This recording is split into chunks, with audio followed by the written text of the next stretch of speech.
Welcome to the Strategy Rewind Podcast. I am your host, Miguel Lebron. Here at the Strategy Rewind Podcast, we look at the relationship between goals, strategies, belief, and objective breakthrough. I'm so excited for today's episode. Hey, if we haven't met before, thank you for being connected here today. I am a father, a leader, an author, a strategy coach, and mentor, and I partner with individuals who have a goal but need a strategy. And in this podcast, we focus on the strategy to help you have a breakthrough moment.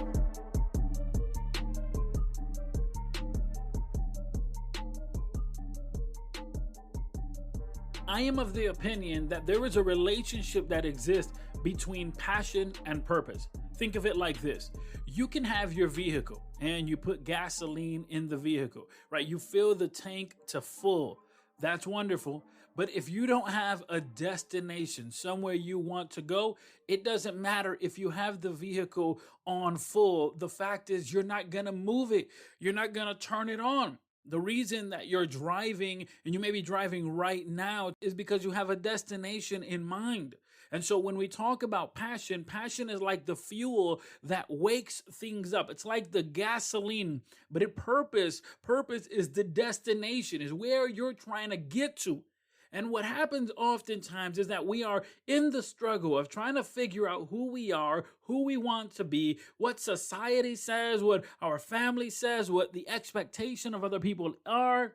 And we wrestle with all these things and we try to figure out what exactly is our purpose. And what I want to share with you today is 3 questions that I've asked myself in order to find my purpose. Because like many of you, I remember being in school where the teacher would ask, hey, what do you want to be when you grow up? And I think this question should be eliminated. I don't think we should ask this question.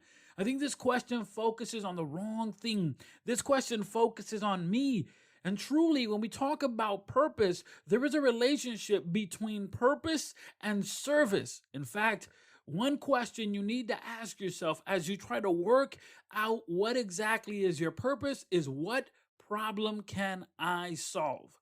But in order to ask this question and in order to properly answer it, you have to ask another question first. The first question you have to ask yourself is, what am I good at? And oftentimes we struggle with receiving compliments, and we also struggle with the fact of realizing what we're good at. Realizing that, hey, I may have an actual ability of speaking, of teaching, of engaging, of actually being a facilitator. I have that gifting. And so oftentimes we struggle with this. And what I would encourage you then is that you would go to that friend that always speaks truth to you.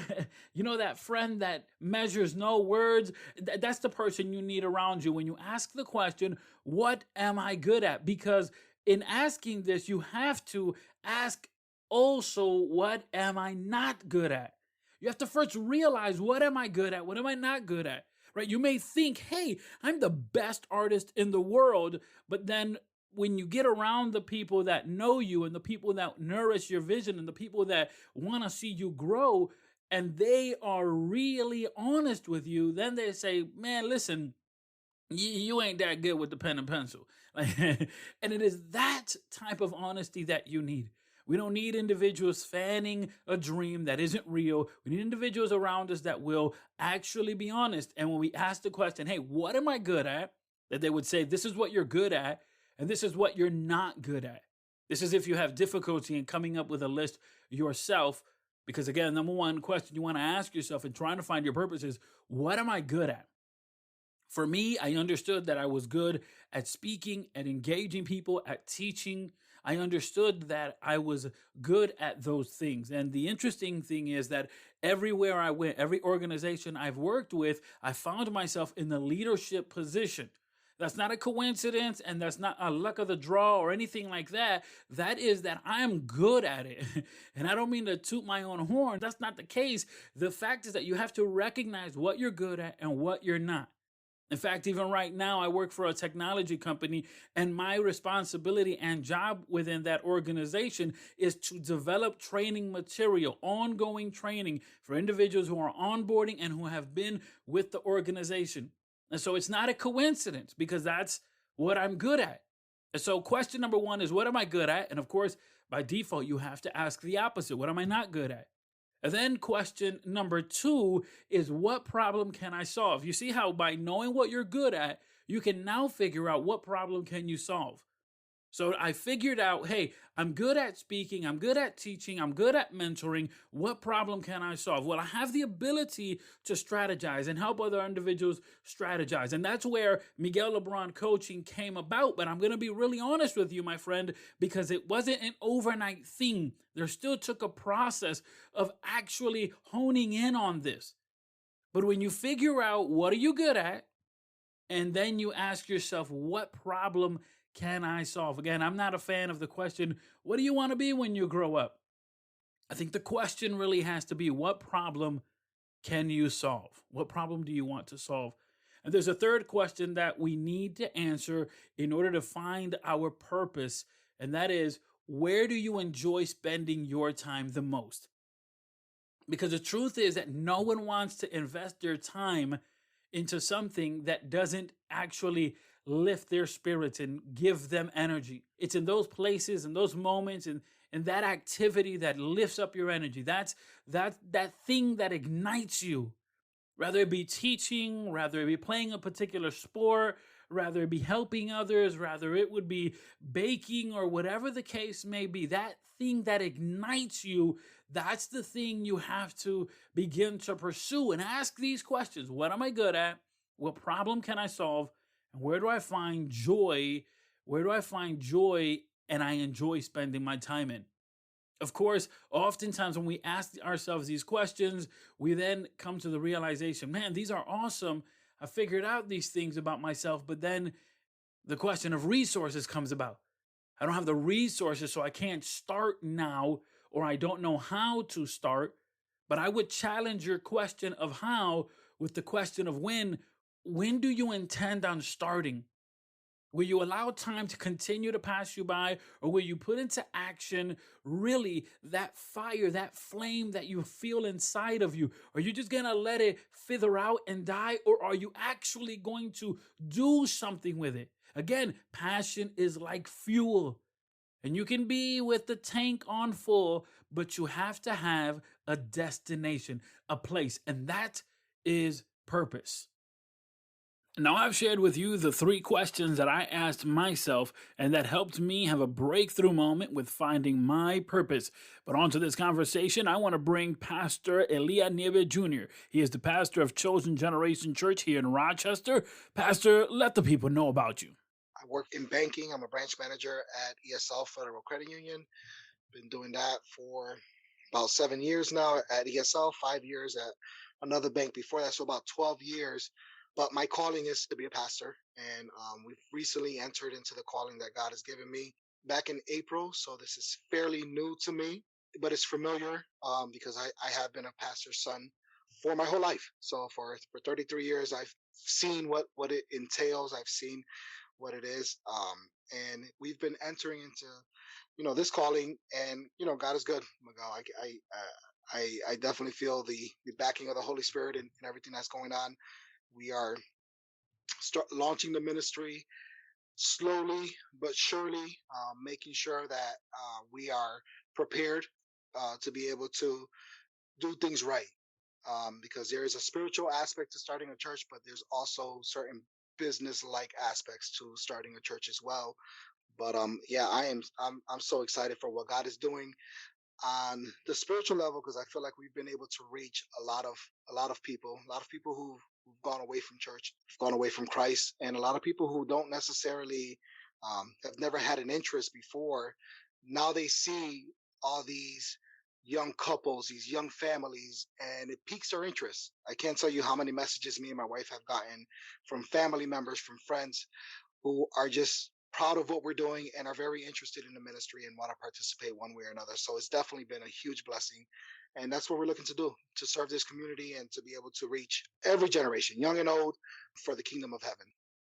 Today, we're talking about the importance of knowing your purpose and how to walk that out. But I think one of the elements that we can't overlook is having a personal vision and mission statement. Before we get to that, talk a little bit about the vision and mission statement of Chosen Generation Church and how that was developed. Yeah, so it's funny you say that. The reason I mentioned I'm a branch manager is because I learned the strategy through my occupation. I didn't learn it under the ministry at the church that I was at. I actually learned strategy at ESL, and I saw how organized they were, and they actually incorporated a mission and a vision statement. And most recently, they incorporated a purpose statement, which is what drives what they do now. So I'm actually kind of well qualified to kind of answer these questions here. So I was pretty excited when I saw the content of what we're going to be discussing, just because a mission and vision statement is so important for whatever you're looking to do. If you're looking to start a business, if you're looking to start a church, if you're looking to start whatever you're looking to start, a mission and a vision is statement is very important. For example, at Chosen Generation Church, when we got together and we decided we were going to start the church ministry, that's one of the first things I asked some of the members to think about. What is our mission? What is our vision? And this is what we came up now. It's kind of preliminary. We haven't really released it yet. But my sister Carolyn has been working on it. And our mission statement is that Chosen Generation Church, we proclaim the goodness of the one who called us out of darkness into his light. We desire to raise up a chosen generation for Jesus Christ to take back our community. Our vision is at Chosen Generation Church, our vision is to reach, teach, and equip disciples for his kingdom to make fully devoted followers for Christ. So that's just an example of what we're looking to do. I think something that everyone should look for is that your mission and your vision statement needs to be driven by what your purpose is.